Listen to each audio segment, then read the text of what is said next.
Welcome to the Multiverse, a place where science and myth, magic, and occasionally a little bit of mayhem tend to meet and converge in our various streams of reality.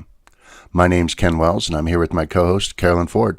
So I think one of the things with the multiverse is, as they say, hindsight is 20/20. The geometry we move in is not always obvious, and so we have a ton of life experience that we have an event that occurs with us. We may not understand what that lesson was until years later when we look back. So you could look back at your travels here and think, wow, those were not just random occurrences, but they were lessons. And so that kind of fits into the river. The river takes us whichever way it takes us. And the river's in charge. So do you have a... Sometimes we get teaching lessons. Yeah. From life. Yeah. And I seem to have a lot of them. It seems to be, so I have to make fun of myself because it seems to be one of the only ways they get my attention, right? Right. We're going to teach you, you're going to have a real-time experience, and then you'll listen, and then you'll get it. I'm like, okay. Right. So I'll tell you a story. Okay. I'm driving home from Los Angeles. I've been in Machu Picchu just recently. Wow. Yeah, and I came back to Los Angeles, but my home was Seattle. And I was getting ready to change locations and move to Los Angeles. And on the drive home, it's a long drive along that I-5 corridor from It's a long drive. Southern California to Seattle, where I live. And so along the way, there was a lot of room for listening and receiving guidance, right? And so this time they said, Carolyn, when you get home, we'd like you to go river rafting. And, maybe they're not this articulate, but the message was you're going to go river rafting. The Snohomish River is very famous for that. Class 3 rapids, very big rapids, cold, snow melt, Yeah, fun stuff. I mean, it's like the Northwest, rugged up there. And I thought, well, okay, I'm down for that. And they said, and you're going to bring your friend Nancy. So, okay, I'll bring Nancy. And I get home and I said, Nancy, we got to go river rafting. Oh, she's like, okay, Carolyn, I'm up for that. Let's go. So we booked ourselves a river rafting trip. Yeah. Totally innocent. I'm not thinking I'm going to get a lesson here. I'm just thinking more adventure. Yeah, right? I get to have fun, right? Yeah, I'm just here to have fun. I mean, my life was all about adventure. That's my deal, right? I'm here to have fun. Like we made that bargain Exactly. before I came here, So river rafting it was. So we get on this big raft. It holds about 10 people. We've got life jackets. We've got an ice chest. Yeah. And we've got a couple guides that are sort of helping dominate the rowing experience so that we can get where we need to be. So they do this all the time. They're always guiding people. So this time, we're all a bunch of novices. Yeah. Right. But they go, well, because they're bored, right? So they go, hey, you guys, see this rock coming up and all the water going over it?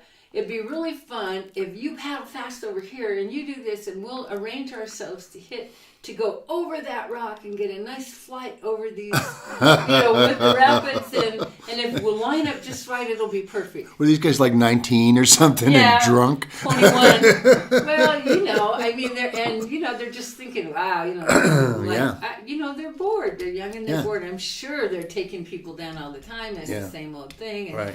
So we're going to try this. So we paddle and we're all trying to listen to the instructions, and we all have our oars, and we line up to this rock that has a bunch of big white water going over it, and then it's going to drop down, right?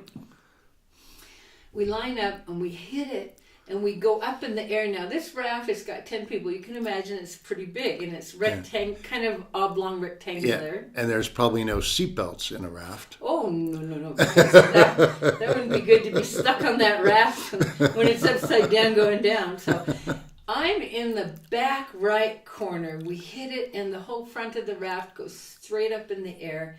It's flipping over upside down. We're all getting thrown out. and I'm in the bottom corner where I just see ice chests and people coming at me. So I launch out of harm's way into the middle where we were supposed to be with the raft. And I hit that by myself. I go over this big whitewater and down. Wow. Now, did you see Deliverance? Yes, I did. You know how that water comes down, and when you land underwater on the bottom of the riverbed and all that water's coming down on you, you're stuck there. Yeah. So I was quite athletic in my 20s and growing up. I consider myself a really strong swimmer. I was a gymnast, all that. So I'm like pushing off. I'm fighting. I'm struggling. I'm stuck at the bottom. I'm dying. Wow. I'm literally dying. I can't get out. I'm pushing. I'm swimming. I'm doing everything. And I'm right in that place. The water's coming down with such force. I'm just there at the bottom. Yep.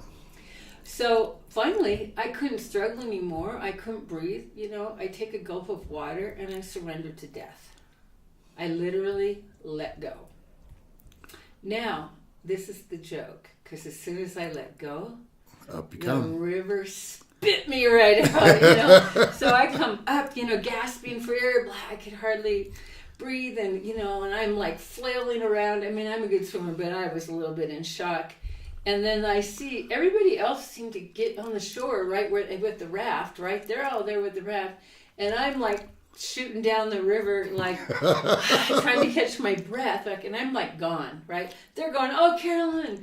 Now there is continual tours. So there's another raft down the way. And I catch up to them. And they grab my life jacket and, drag in the drowned raft.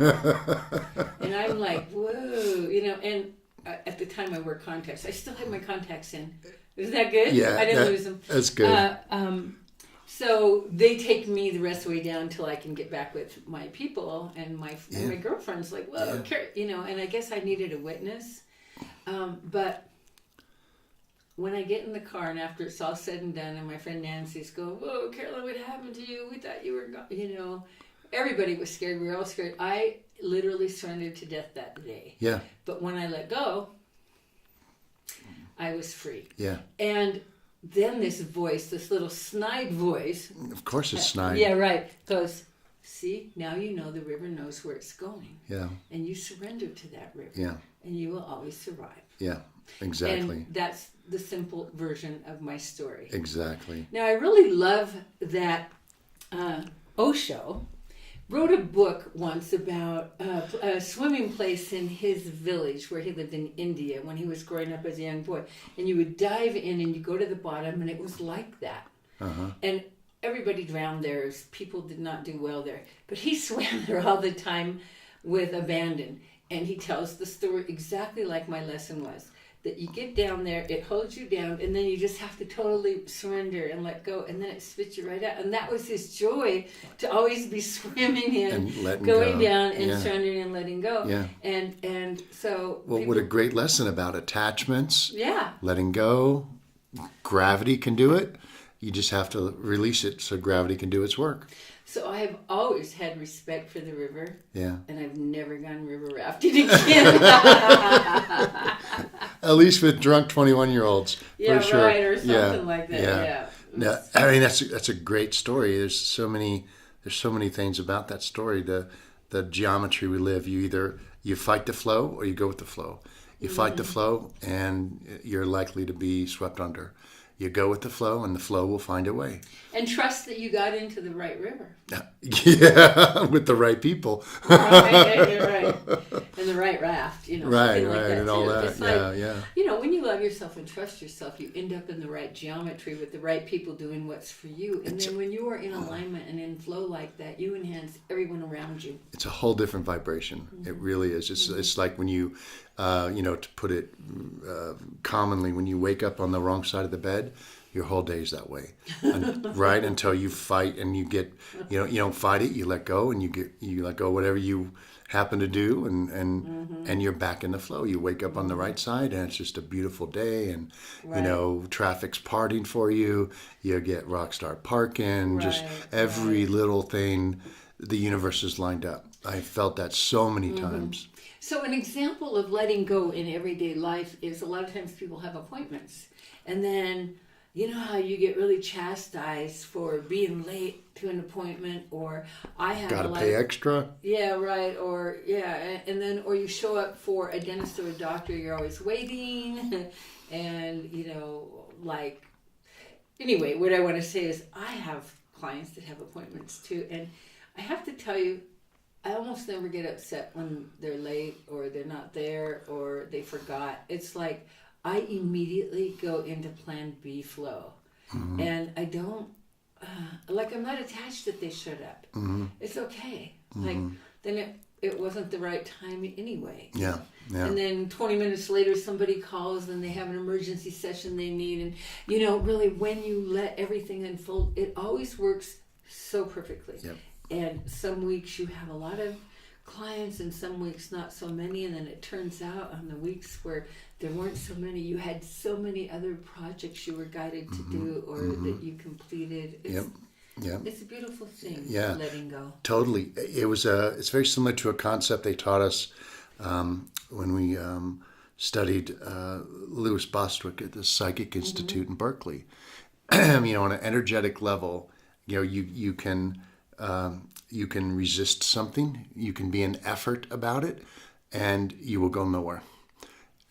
Energetically, you have to be amused, be in the right vibration, and things will happen. If you're resistant, so if you have the picture is if you say, you know what, you're in resistance to something, right. This is something you really have to work on. Get over it, and you're better for it. So the old saying at the Institute was, if you want something, just be in resistance to it, and you're going to draw it. You're going to draw it in. You're going to draw that vibration to you. Right. But if you're open to it, you're open to everything, and you simply let go. With awareness, it'll be much better. Okay, so that's one of the secrets to manifesting. Yes. Because the minute you say, I want to win the car, that implies you are not the winner because you are just wanting it. Exactly. Exactly. And exactly. Or something you resist. Yeah. Yeah. I don't want that. Like 100%, Yeah. That's exactly or the picture you gave the universe. It doesn't know. Exactly. So what they used to tell us to do, right, in terms of manifesting, this is beautiful, fits right in. The construct of a rose. We've talked about the construct of a rose. And so you can use an energetic rose for many things. And so one of the things they taught was they call it a mock-up. And so you create an energetic mock-up of the car or the trophy or the whatever it is you're intending on manifesting. You create it in the rose, put all the energy components you want. But the difference is, right, you don't hold on to it, you don't put it on your mantle, you release it to the universe and you let it go. Everything you want goes into the rose and you release it? Is that what you're saying? Yeah, you create a mock-up saying, I want Starbucks to start letting anybody use their bathrooms. And you put that in the rose. So you give an edict to the universe. Well, you just create, it's a mock-up. Yeah, so it's, nice. You're creating a model for what it is you are trying to manifest. It doesn't have to be material. It can be anything. But you don't, energetically, in your space, only your energy works. And so what you're doing is you're creating that mock-up with your energy, but you're releasing that to the universe. And the universe is very capable. It will create things for you, but you can't, grab onto it by the collar and shake it and hold it. And you have to just let it go. I love that you let it go. You let it go. So, see, I have an aversion to vision boards. Mm-hmm. Because you hold on to them, you hold them there, and I consider them. I know it's a high thought and it's a step, but they're like limitation boards. Because every time I tried to have a picture of the ideal partner or the ideal whatever I was trying to manifest, the universe gave me way better. Right. And if I was stuck with a vision board and I had just that picture, I think it's limiting on some level. And, absolutely. And I don't make it really wrong, but I want to take you higher, you know? Exactly. Right? Because you talked about the lessons, right? Right. We may not know exactly what's best for us. We don't. But I guarantee you the geometry, right? The sacred geometry that's out there running the river knows. Absolutely. I just say I'm ready to receive your gifts. Yeah. Absolutely. You know, with a white flag in the air yeah. and a bunch of roses. Exactly. I'm ready to receive. Yeah, that's a good one. Living proof always got better than I could envision. Yeah. It's an old thing I tell people at work. You know, that so when you're, I happen to live in the corporate world and manage people. And one thing people tend to do is the land grab. Oh, I'm the only one that knows how to do A, B, C, Y, D, or no, this area is mine, and so I'm like, what I tell them is you're going about it backwards, because they think that's their way to success. Become irreplaceable. This is mine. You must come to me for this. That's absolutely the wrong picture to have. What you have to do, is you have to release it. You have to make sure that everybody knows how to do that, and that way you're free to take your next step.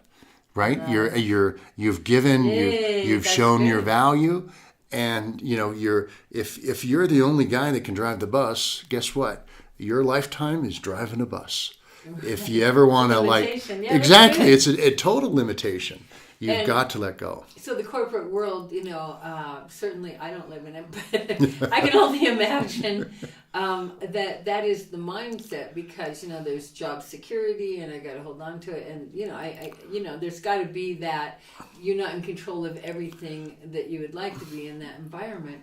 So are there places where these kinds of conversations can happen, or is it just you with your people? I mean, like, are there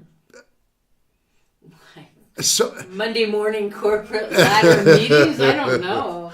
No. There's, it's so droll to get into, but it's like you can go on an offsite, have a team building event, and maybe learn a few things. But so I pull great value. I don't look at it as a burden in the corporate world. I look at it as school, because I learn a lot from people. A lot of the lessons that I've had, either from life experience or from places like the Psychic Institute, they are everywhere. And a corporate environment is a target-rich environment. If you go, what a great way to say it. Yeah, if you go in there thinking that you have answers and they don't, that's a limit. Your life expectancy is low. That too. Your life expectancy is low, but every interaction is an opportunity to muscle memory, and every now and then you get to really help people and maybe change their perspective. I think I've changed a few perspectives for sure. I think you're influencing a lot of people where you are, just knowing you. I mean, I don't know your work part, but just perceiving you and watching how you move through space and through life, I think you would have a powerful influence on those who respect and look up to you. Yeah, and that opportunity is with us every day, not just in our work and stuff, right? I've seen you go out and you're at a restaurant or you're somewhere else, and it's an amazing thing to watch, because you don't know the effects you have. You don't know the ripple effects, the downstream effects. When you learn somebody's name immediately because they're wearing a name tag, or you ask, "What's your name?" "Oh, wow, it's very nice. Thank you for coming to work today. It's great." Or just the littlest thing can just change their world forever, and the ripple effects are unknown, right? We've talked about sand and how insignificant our little existence on physical Earth is, but the ripple effect that one grain can have can be pretty profound. And the thing is, when you recognize people or compliment them, which is really fun for me, I can tell. Fun. I know. Well, it's fun I for love them. people. Yeah. I love humans. I love humanity. I'm, sometimes I don't always love them, but overall, I love, I really, when someone greets you with so much joy, they deserve to be acknowledged. Yeah. Even if they're the busboy, and, so that's how I see the world. Or whatever it is. I mean, there's been many days when you just, somebody, bright, you pass by them in exchange, or they're the cashier, or they're, whatever experience it is. And they change your day, right. And then you're changed, and you change somebody's day, Do you remember? So I'm going to just test you now. Sure, I'll fail, but something. go. Oh, what kind of positive manifesting energy is that? We're in Chaco Canyon, and we were walking down the trail, and this really brilliant, bright woman came by us. Do you remember her? Nope. Well, it wasn't like sexy or attractive thing. Oh, okay. She just had this. She was so aligned. She just was so aligned. Her steps, her movement, her appearance. I mean, we both looked at each other like, wow, she looks interesting. Yeah.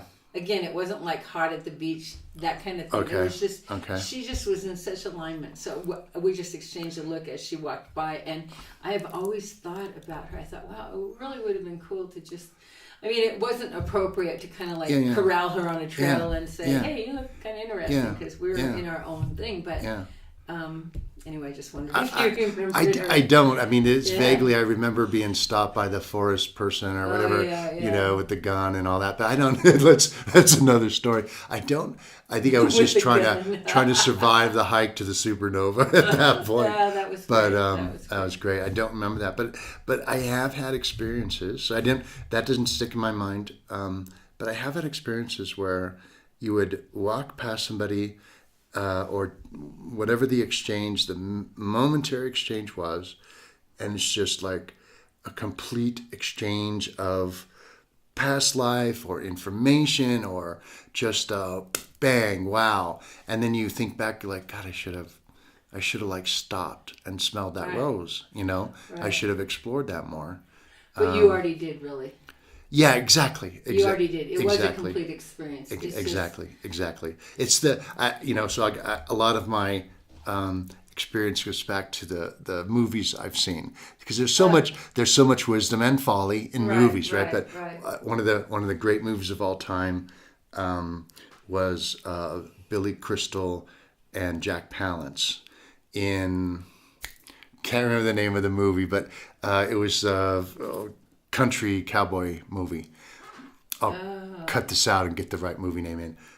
And so they were the dialogue between them. Jack Palance was. It was like a comedy. Though? It was a total comedy. Not Blazing Saddles. No. That wasn't the fire scene where everybody's farting. I wasn't going to bring that up, by the way. I was going to mention they ate chili.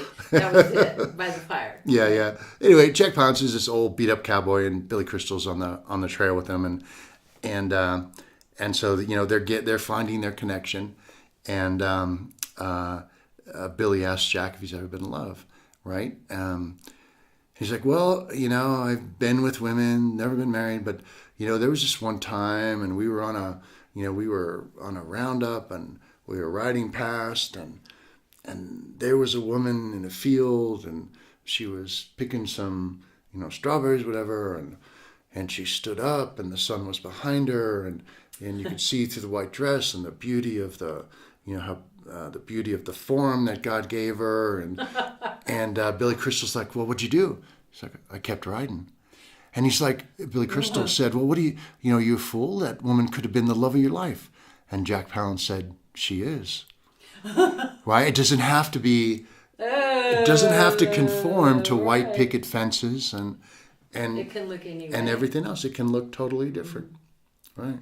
Have you ever had these meetings where you sit and you visit with someone, and maybe it's someone you're interested in, and I had this experience a few times, and someone that I thought, wow, this could really go somewhere, could be really interesting. So we're just kind of getting to know each other and sitting on a sofa having a conversation. And as we sat there and talked, I was aware of, on another level, so much was going on based on our meeting. And when, we wound down the conversation an hour or two later, it was like we could have easily done a couple of years together. It was pretty dynamic. Mm-hmm. But we both looked at each other and agreed, like, this is so powerful. But the meeting is what it was about. And now we'll move on. Yep. And so, he went on and I went on. We were both clear. It was kind of fertile ground. It could have been a lot. And we were both just clear. No, it was another level. Things were happening. And we stayed until those things were complete. And then... Yeah. 100% I've had that experience, but it hasn't been a mutual... It's never been a mutual, yep, oh, good. Right. And it's always been right. So there's imbalance. People there's people you meet and your energy just starts talking. Right. And you're just like, holy shit. And so much is going on so many levels. And I think I have been able to recognize that that's what it was meant to be. I'm not sure others have recognized that's what that was meant to be. Right. So I've never had the mutual agreement, but I've had that happen multiple times where there's so much going on so many levels, and frankly, it's exhausting. It is. Well, because you're kind of getting utilized by the universe or something. Yeah. And, I would just say for you too, not to confuse all of the conversation, but it's karmic for you. Like some of us that should be a whole nother talk show, but it's like sometimes karma is just for some people carry a bigger dose than others, we'll say it like that. And so sometimes people just need to be in your presence for an hour, and then that was the completion of karma in this life. Yeah, exactly. Whether you understood what happened or not. Exactly. Even if they say, And there's a way to force karma too. Because if you don't, sometimes... I know you're like, what? don't tell people that. No, I want to hear. No, there's a way to force karma, because if you don't, if you don't have the closure as you're getting to, you're going to repeat it. You're bound to repeat it. If it's not this reality, it's going to be another one. I see. Right. And so you've got to close that. And so what you can do. So my simple head. You can do everything on an energy level, on a psychic energy construct. You can absolutely. The river, so I'm a little concerned how we're going to force this. Well, so maybe force is the wrong word. Yeah. You can close out karma without actually having to sit through the body over of your karmic connection. Yeah, you can play it out in a nanosecond. Yes. Yes, so like an energetic construct. Here's what they taught us, right? Again, back to the rose. The rose is everything. So what is karma but a completion? So you could look at. So if I had, I'm in this particular place in my life, and I'm working through a lot of karma. I can work through it.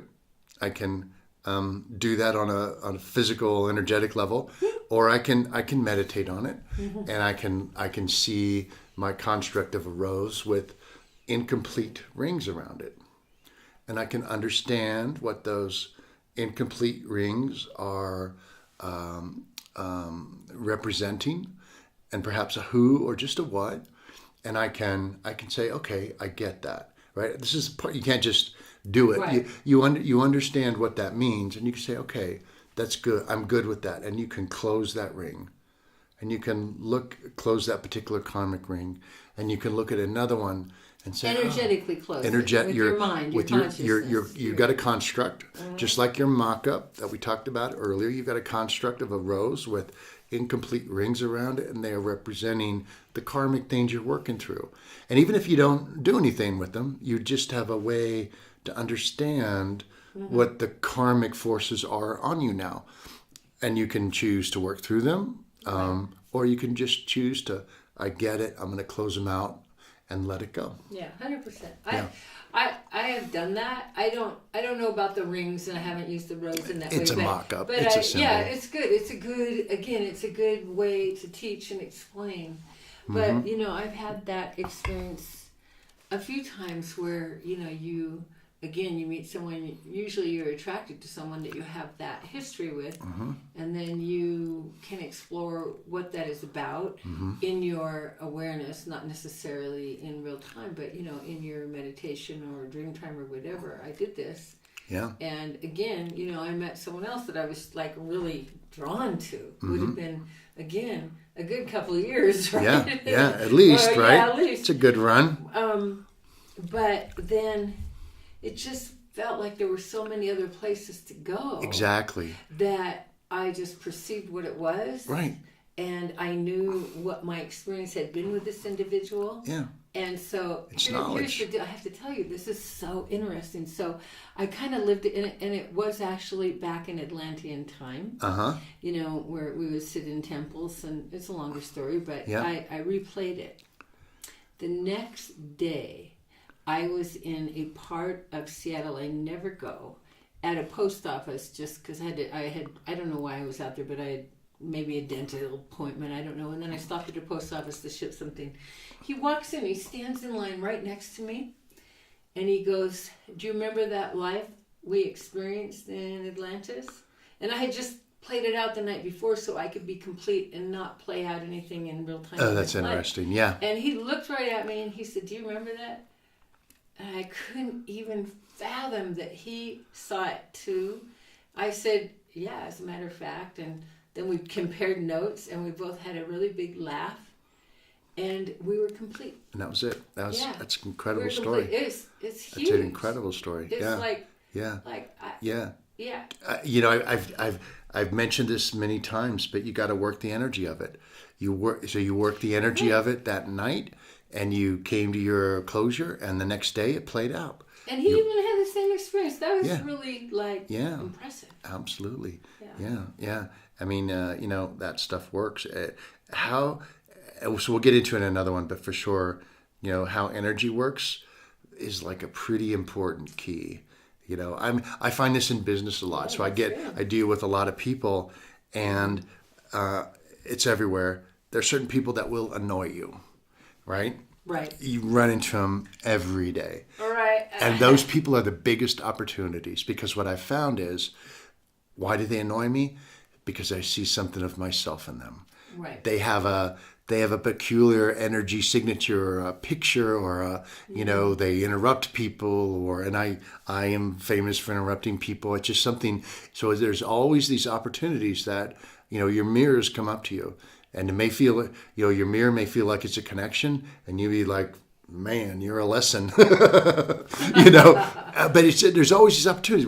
Whatever annoys you, look at it, because it's probably a reflection of something that you are trying to fix or work on. And you recognize it. Yeah. That's good. Yeah, you recognize it. Yeah. Great. Well, we'll call that one a discussion. It's a wrap. It's a wrap. Gavel down.